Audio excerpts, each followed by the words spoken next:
Okay, I'm Paul Hallows. I'm chiefly started off doing like illustration for like gig posters and kind of doing like album art and stuff like that as well. And now I've started to kind of explore the idea of doing 3D builds and like building cardboard structures. And I think I've been at the mill now for 3 years. I think the attraction of the mill has also possibly been something that's been building for years as well. The studios I've had in the past, there's just been that kind of very like, you're kind of here just to work and you're here because literally it's a cheap space to operate.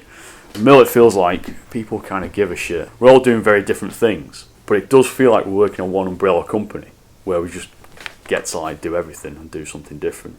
In a modern era, we don't really hear of art scenes or anything like that anymore. There doesn't seem to be any trends these days. I think all trends, because we've got the internet now, everything's just globally known. Everything, once a thing happens, it's known by everybody the next day. So I feel like the next progression now is this idea of like collectives, and it's like what kind of collectives are up to and what are they doing. So it might not be a trend in style, but it'll be like a trend in like a collective thought about how to do a practice. Since I've been here, I've done work with KHOM on his Baptism Bootleggers label. The main collaborations I do these days are the ones with Textbook on the video jam work. It's my highbrow outlet. There's a time when I've got to stop drawing spaceships and robots and occult stuff. Something which is a little bit more intellectual, a little bit more true, proper.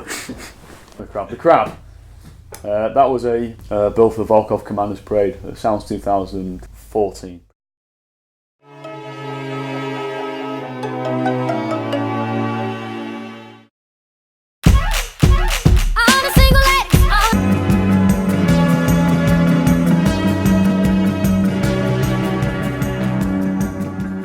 And that was this next step for me, because I've been building 3D cardboard stuff and I've been testing ideas with calico on cardboard, which was then painted with gloss paint. I want people to be able to see the craft in the process of what I build, so you can still look and go, yeah, I'm quite sure it's made out of cardboard, but wow, look what we can do with cardboard. Well, as for the future of the mill, I think it's, again, this is something which is different to the other mills and studios I've been in.